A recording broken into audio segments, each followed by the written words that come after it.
Panorama group, जो सोचता है वो करता है। एक आरोपी बेल पर बाहर आ रहा है।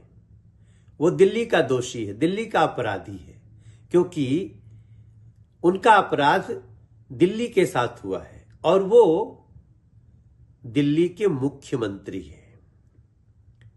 लेकिन कोर्ट कहती है कि आप मुख्यमंत्री ऑफिस नहीं जा सकते, आप मुख्यमंत्री के रूप में कोई फाइल साइन नहीं कर सकते।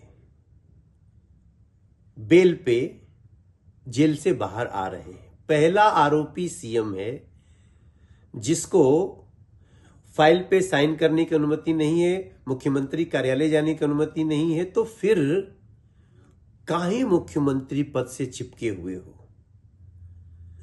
दिल्ली के प्रति अगर जरा भी दर्द है तो इस्तीफा दे दो, किसी और को बिठा दो उस पे भाई।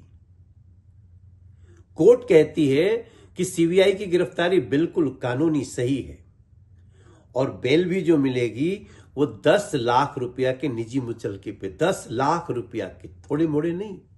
कितने बड़े अपराधी हैं, कितने बड़े आरोपी हैं। जब जब जरूरत पड़ेगी परीक्षण के लिए उपस्थित होना पड़ेगा। दिल्ली के लिए अगर थोड़ा भी दर्द होता तो व्यक्ति अपने पद से इस्तीफा देता, किसी को बिठाता, दिल्ली कम से कम चलती। आज दिल्ली की हालत क्या है? सड़कें टूटी हैं, पानी गंदा है, टैंकर माफिया फल फूल रहे हैं, बिजली पानी के बड़े बड़े बिल आ रहे हैं, सब परेशान हैं। अरविंद केजरीवाल जी, अगर नैतिकता है तो अपने पद से इस्तीफा दो, अपने ये राजमहल का मोह त्यागो।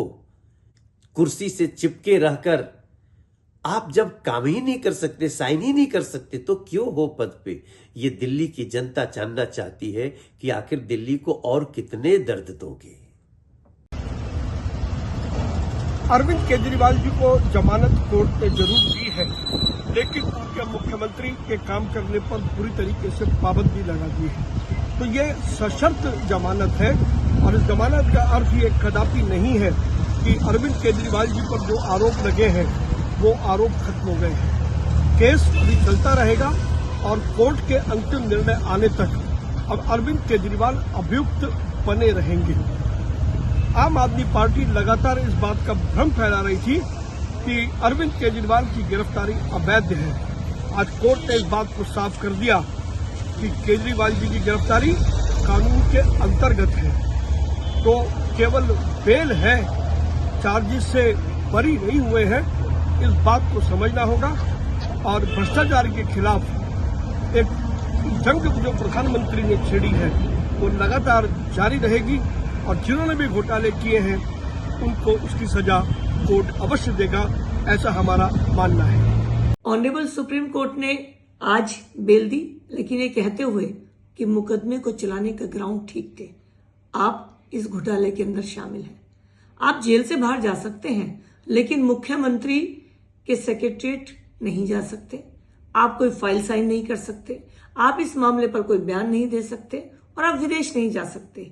इतनी शर्तों के साथ ऑनरेबल कोर्ट ने जो आज बेल दी है, मैं ऑनरेबल कोर्ट का भी धन्यवाद करती हूँ कि उन्होंने अपना जो डिसीजन लिया है उसको एक समय पीरियड के आधार पर लिया है। एक पीरियड के बाद बेल मिलनी चाहिए, लेकिन साथ में यह भी बता दिया है कि आप ये काम नहीं करेंगे और केस की सुनवाई के बाद जो निर्णय होगा वो मानना होगा।